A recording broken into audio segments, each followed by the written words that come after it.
Hi, my self Jaimin सिहाड़ा। उससे पहले जो 2 वीडियो बनाए इससे पहले, उसमें हमने टाइम के बारे में बहुत कुछ समझा। टाइम हम कैसे बर्बाद करते हैं, उसको बर्बाद ना करने देना है तो हमको लॉन्ग टर्म धीरे धीरे डेवलप करना पड़ेगा, पेशेंस रखनी पड़ेगी। आज हम समझेंगे कि टाइम किसे कहते हैं, टाइम क्या है, समय क्या है। तो पहले तो जो सिंपल है उसको समझते हैं अपने एक्सपीरियंस से। मतलब कि मेरे एक्सपीरियंस में क्या है, सब्जेक्टिव, मतलब कि मेरी नज़र से कभी 1 सेकंड, 1 मिनट, 1 घंटा, 1 दिन, 1 हफ्ता, 1 महीना बहुत लंबा लगता है और कई बार यही सब चीज़ें बहुत छोटी लगती है। कुछ आने वाला होता है तो बहुत लगता है कि जैसे बहुत समय है, और कुछ चला जाने वाला हो तो लगता है कि वो तो कुछ पलों में ही पूरी लाइफ चली गई, या कुछ पलों में ही 2-3 महीने चले गए। तो हमारे साथ ऐसा बहुत बार होता है। अब ऐसा जो होता है वो सब्जेक्टिव है, मतलब कि हमारा माइंड टाइम को, मतलब कि ऑर्डर को कैसे मेंटेन करता है, पहले ये हुआ फिर ये हुआ, उसको कैसे मेंटेन रखता है, स्टोर करता है। तो हमारा ब्रेन जो एक्सपीरियंस हुआ उसको रिकॉर्ड कैसे कर रहा है, उसके हिसाब से। जैसे कि वीडियो उतार रहा हूँ तो उसकी फ्रेम बाय फ्रेम उसके अंदर रिकॉर्ड हो रही है। पहले हाथ यहाँ था, फिर धीरे धीरे तो इतनी बार फ्रेमें चेंज होके वो यहाँ से यहाँ तक हाथ आ गया। तो रिकॉर्ड है इन ऑर्डर्स का कि पहले कहाँ, मतलब पिक्सल्स थे वो कहाँ थे, फिर कहाँ, कितना अंतर में दूर दूर जा रहे हैं। तो उसके हिसाब से रिकॉर्ड हो रहा है मोबाइल में। ऐसा ही कुछ सिस्टम माइंड में भी है जो रिकॉर्ड कर रहा है। तो वो सब्जेक्टिव हो गया, और वो कितना रिकॉल हो पाता है, कितनी बार वापस याद कर रहे हैं, कुछ डैमेज हो गया है, कुछ याद नहीं आ रहा है, उस हिसाब से टाइम माइंड में सेटअप होता है। कौन सी इवेंट पहले हुई, कौन सी बाद में हुई, किसके बाद क्या हुआ था, ये सब सब्जेक्टिव है अपने अपने हिसाब से। तो किसी के लिए एक दिन, मान लो आज का ही दिन, किसी के लिए कुछ चंद मिनटों में खत्म हो गया ऐसा लगा होगा, किसी के लिए ऐसा लगा हो जैसे 10 दिन के बराबर ये एक दिन था, गुजर ही नहीं रहा था, सुबह से शाम हो ही नहीं रही थी। और किसी के लिए सुबह से शाम सिर्फ रात को सो के उठ गए ऐसा हो गया। अब जो ये अलग अलग है वो तो सब्जेक्टिव है, उसके ऊपर क्वेश्चन उठाया जा सकता है। लेकिन अगर हम सोचेंगे तो हम क्या बोलेंगे कि अरे भाई वो सही है जो मैं एक्सपीरियंस कर रहा हूँ, वो सही है जो मेरी मेमोरी में पड़ा है। लेकिन जो ऑब्जेक्टिव टाइम है, मतलब कि जो हमारे एक्सपीरियंस जो बाहर है टाइम, जो यहाँ से यहाँ कुछ मूव हो रहा है, जो ऑब्जेक्टिव है, जो मेरे देखने से चेंज नहीं हो रहा है, बस है, वो तो टाइम सही है ना, वो तो बदलता है। तो अगर साइंस की नज़र से समझने की कोशिश करें तो पहले न्यूटन के लॉज में समझा गया था, मतलब कि एजप्शंस लिए गए थे। जहाँ तक मुझे पता है कि स्पेस एक इंडिपेंडेंट है, मतलब कि एक स्टेज जैसा है जहाँ पे हम जो करते हैं उसका इफेक्ट उस पर कुछ नहीं होता, या बॉडी पे भी कोई इफेक्ट नहीं आता। मतलब खुली स्पेस है जहाँ हम कुछ परफॉर्म कर सकते हैं, मतलब कि मान लो एक स्टेज है जहाँ परफॉर्म कर रहे हैं, वैसे ही स्पेस है, वो इंडिपेंडेंट है। वैसे ही टाइम है जो इंडिपेंडेंट है, कांस्टेंट है, मतलब कि सेकंड दर सेकंड घूमता जा रहा है, मतलब यूनिवर्सल क्लॉक कि आप कुछ भी कर रहे हो समय घूम रहा है।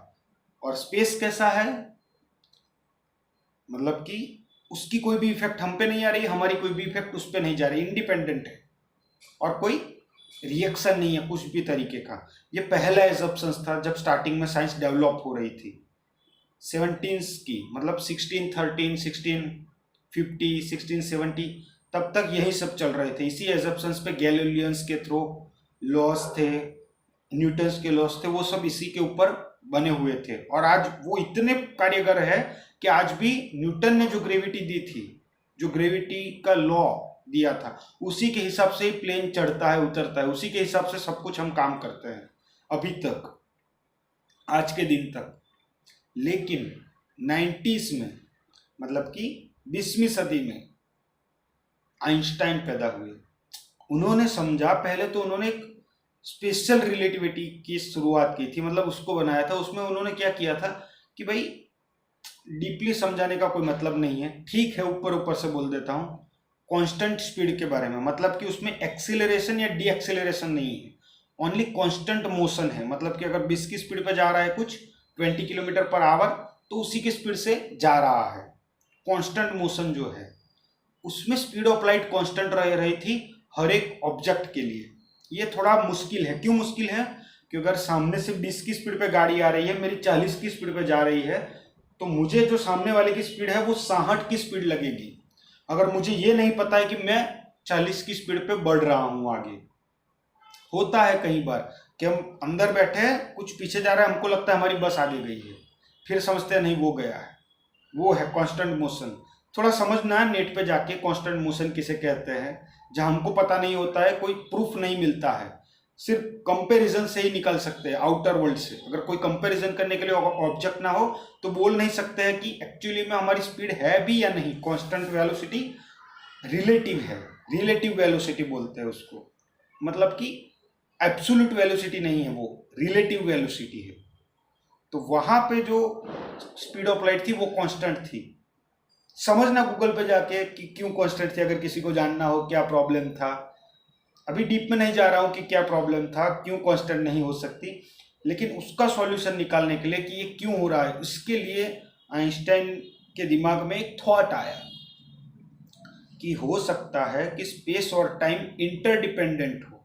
मतलब कि खुद के दिमाग में ही आया, फिर शायद, मतलब मैं अपना एजप्शन लगा रहा हूँ कि शायद इक्वेशन सॉल्व करते करते और गहराइयों में गए, क्योंकि मैथ्स जो है वो पैटर्न को रिपीट करने में या पैटर्न को समझने में बहुत यूजफुल है। तो पैटर्न्स को भी समझते गए मैथ्स के जरिए, और साथ साथ में अपने इमेजिनेशन से भी बहुत कुछ समझते गए, और विथ इन दी लॉस काम करते गए उसके ऊपर थियोरेटिकली। और उन्होंने समझ लिया कि स्पेस और टाइम अलग अलग नहीं है, कनेक्टेड है। मान लो एक दूध है और बॉर्नविटा है, दूध और बॉर्नविटा को मिला दिया, अब ना दूध है ना बॉर्नविटा है, अब बॉर्नविटा मिल्क है, बॉर्नविटा वाला दूध है। दोनों अलग अलग नहीं है, एक ही हो गए हैं, कोई सेपरेशन नहीं है, कोई सेपरेट नहीं बोल सकता स्पेस और टाइम। स्पेस टाइम जाके सर्च कर लेना, what is space time. Objective reality का बेस है आज के दिन पे बहुत सारी थियरीज में। मतलब कि मान लो जितनी भी प्रूव हो चुकी है, मैक्सिमम क्या मैं बोल रहा हूँ, मैक्सिमम क्यों बोल रहा हूँ, सभी थियोरियों में जितनी भी प्रूव हो चुकी है, मतलब प्रूव मतलब कि जिसके हमारे पास हजारों एक्सपेरिमेंट है, जिसको 100% श्योरिटी के साथ बोला जा सकता है कि ये सही थियोरी है, इसको गलत साबित करना 99.99% नामुमकिन है। मतलब ये गलत हो नहीं सकती है, हो सकती है, ऐसा नहीं है कि नहीं हो सकती, बट उसको गलत साबित करने के लिए 1000 जो उसने सही जवाब दिए थे उन सबको ठुकराना पड़ेगा कि ये कैसे गलत है। तो तब तक के लिए ये थियरी बेस्ट है, पूरी तरीके से हर एक फिनोमिना को समझाती है कि स्पीड ऑफ लाइट क्यों कांस्टेंट है हर एक के लिए।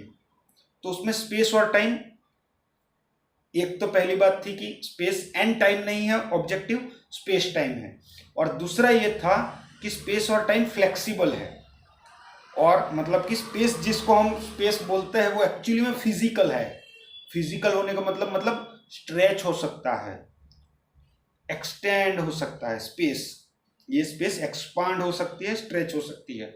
समझ में नहीं आएगा, गूगल पे जाके देख लो। 1905 की बात है, 1905 की बात है जब स्पेशल रिलेटिविटी आई थी।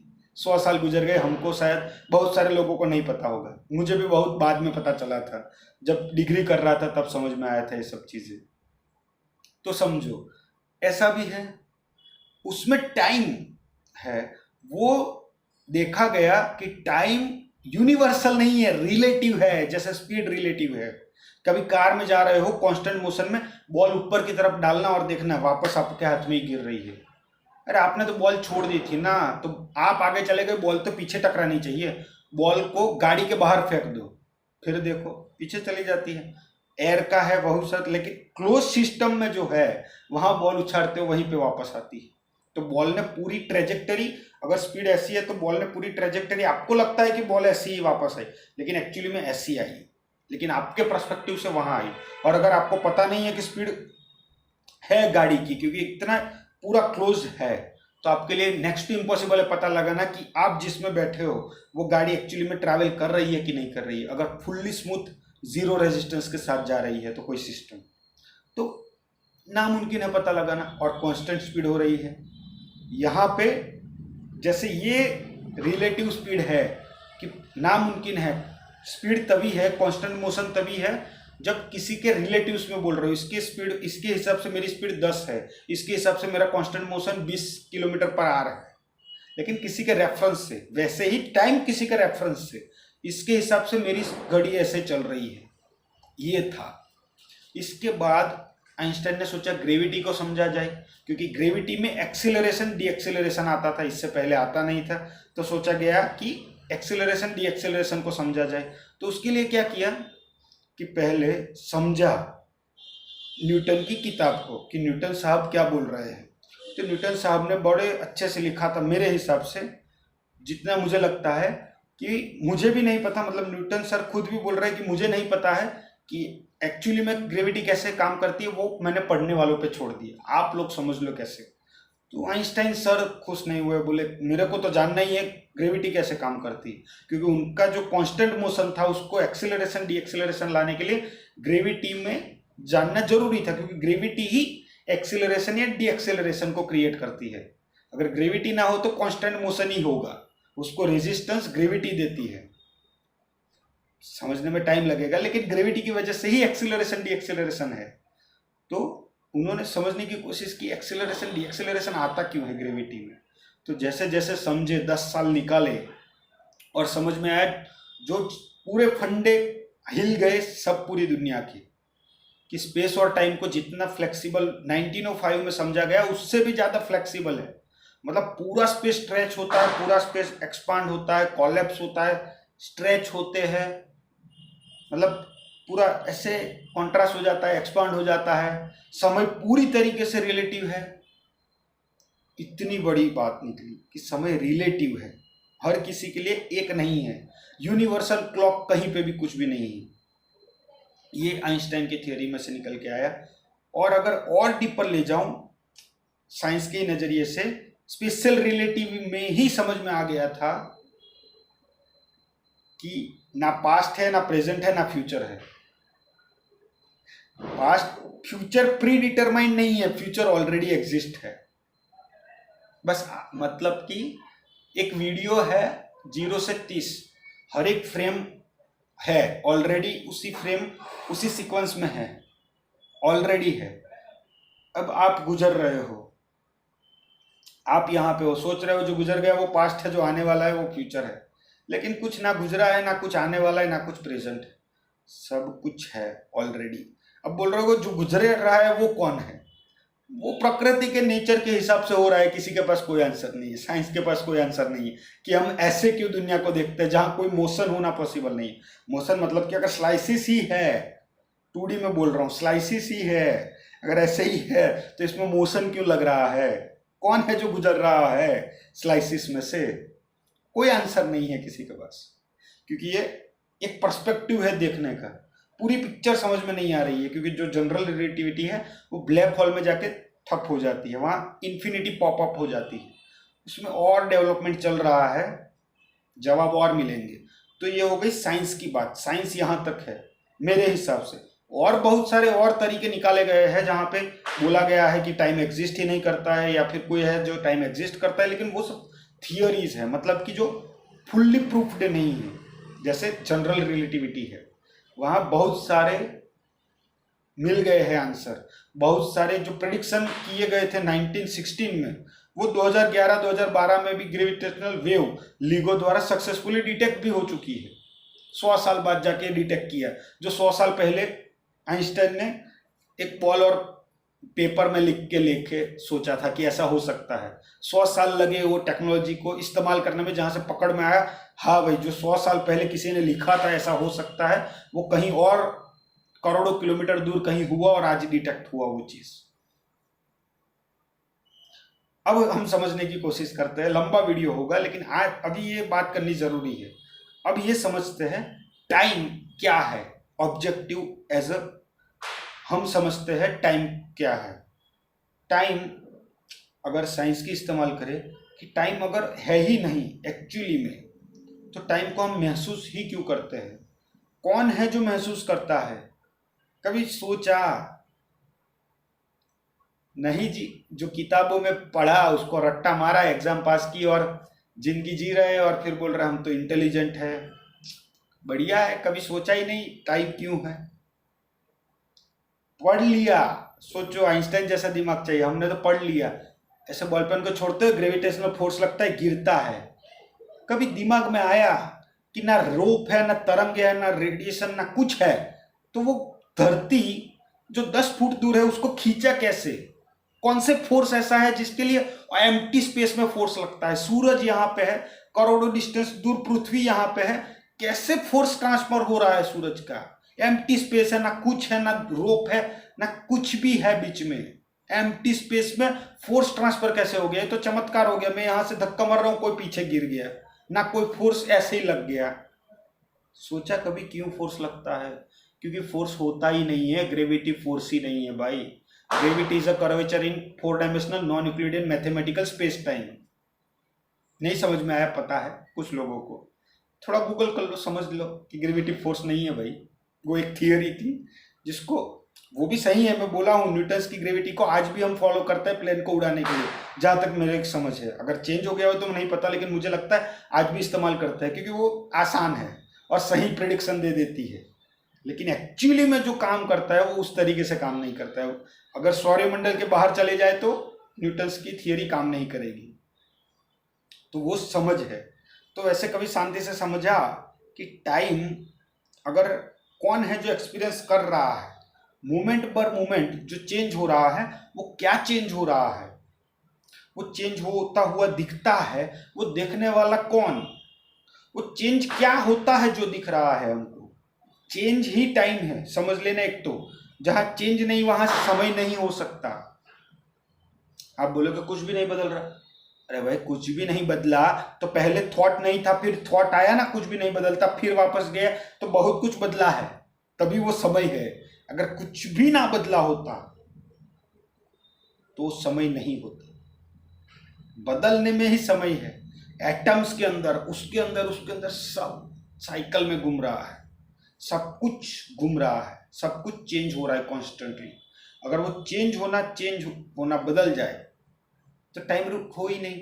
और टाइम और वो जो चेंज है वो डिपेंड करता है स्पीड के ऊपर। अगर कोई बहुत स्पीड में भाग रहा है या फिर कोई बहुत ही तेजी से जा रहा है, मान लो 1000 किलोमीटर पर आवर, और कोई है जो सिंपल बैठा हुआ है, तो इसके लिए जो चेंज होगा उसकी बॉडी में एटॉमिक या सब एटॉमिक लेवल पे, और जो उसके अंदर चेंज होगा उसमें मिली सेकेंड्स का फर्क होगा, लेकिन तब भी होगा। या मान लो उससे भी कम, मिली सेकेंड्स भी क्या बोल रहा हूँ, 0.0000 लगा दो, उसके लिए भी इक्वेशन है कि कितना होगा। अगर 1000 किलोमीटर पर आवर की स्पीड पे मेरे रेफरेंस पॉइंट से अगर कोई चल रहा होगा तो उसके और मेरे समय में कितना डिफरेंस होगा, उसके लिए भी इक्वेशन है, गूगल पे निकाल सकते हैं। कितना डिफरेंस होगा उसकी लाइफ में और मेरी लाइफ के सेकंड, मतलब वो सेकंड भी नहीं होगा, 1 सेकंड का 10,000 में भाग भी होगा। एग्जैक्ट इक्वेशन से निकलना पड़ेगा, लेकिन बहुत कम है जो नोटिस नहीं किया जा सकता। अगर बहुत हाई स्पीड अचीव कर लीजिए तब नोटिसेबल आएगा, और स्पीड ऑफ लाइट के बहुत नज़दीक चला गया तो हो गया, फ्यूचर में चले गए, वापस नहीं आओगे। लेकिन तो फ्यूचर नहीं है, बस आपका समय कम गुजरा, मतलब कम स्पीड में गुजरा कंपेयर टू डिफरेंट लोग, मतलब चेंज बहुत धीरे से हुआ, बस इतना ही है। तो वो चेंज है जो बदल रहा होता है, वो एक्चुअली में कहीं कुछ बदलता है। अगर कुछ बदलता है तो क्या बदल रहा है? कभी शांति से बैठ के सोचा हमने? कभी नहीं जी। टाइम कहाँ है? पैसे कमाने हैं, खुद को संभालना है, खुद को समझना है, बीवी बच्चों को पालना है, किसी के पास समय ही नहीं समझने के लिए कि एक्चुअली में बदल क्या रहा है। बदलाव किसे कहते हैं? अगर एक्चुअली में देखा जाए तो कुछ भी नहीं बदल रहा है। हमको लगता है कि बदलता है, वो हमारे 5 सेंसेस के थ्रू जैसा दिखता है उसमें कुछ बदल रहा है, बाकी कुछ नहीं बदलता। वो प्रकृति के नेचर के हिसाब से बस इसी ऑर्डर्स में लॉस के हिसाब से चल रहा है, वरना कुछ बदल नहीं रहा है। सब कुछ वैसे का वैसा है इसी मोमेंट में। पास्ट भी वैसे का वैसा है, ये वक्त भी वैसे का वैसा है, आने वाला कल भी वैसे का वैसा ही है, कुछ आता नहीं है और कुछ चला नहीं जाता है, सब कुछ इसी मोमेंट में है। कुछ ना गया है ना कुछ आएगा, सब कुछ यही है, इसी मोमेंट में। कैसे कुछ जा सकता है? सब कुछ ये एक मोमेंट ही है, और वो मोमेंट हम हैं। हम जैमिन सिहाड़ा नहीं हैं, सिविल इंजीनियर नहीं है, नॉलेज गेन किया हुआ, बॉडी के एक्सपीरियंस से जाना हुआ, वीडियो बनाने का मन करने वाला, 365 डेज चैनल लेने वाला, वो नहीं। उसके रेफरेंस पॉइंट से बात नहीं हो रही है, बात हो रही है जिसके अंदर ये सब कुछ है, जिसके द्वारा ये सब कुछ जाना जाता है, जो ये बदलाव जिसके अंदर हो रहे हैं, जहाँ कुछ बदलाव ना होते हुए भी बदलाव है। गजब की बात। तो वो जो है वो हम और वो आप है। टाइम नहीं है वहाँ पे। टाइम सिर्फ हमारी जो देखने की जो बॉडी है उसकी वजह से टाइम एग्जिस्ट करता है। एक्चुअली में कहीं कुछ टाइम नहीं है। ऑब्जेक्टिव रियलिटी, बाहर की रियलिटी में कोई टाइम कोई स्पेस नहीं है। स्पेस और टाइम हमारा माइंड, हमारी बॉडी क्रिएट करती है, इंस्ट्रूमेंट क्रिएट करता है। एक्चुअली में कहीं कुछ टाइम नहीं है, एक्चुअली में कहीं कुछ भी नहीं है। सब कुछ ही ट्रूथ है, सब जगह ही भगवान है। टाइम कहीं पे भी नहीं है और यही सत्य है। समझोगे तो इसी मोमेंट में समझ जाएंगे। अगर नहीं समझना है तो चाहे हजारों वेद पढ़ लो, चाहे हजारों उपनिषद पढ़ लो, नहीं जाएगा। समझने वाले के लिए ये मोमेंट काफी है। चलो तो कल तक के लिए बाय।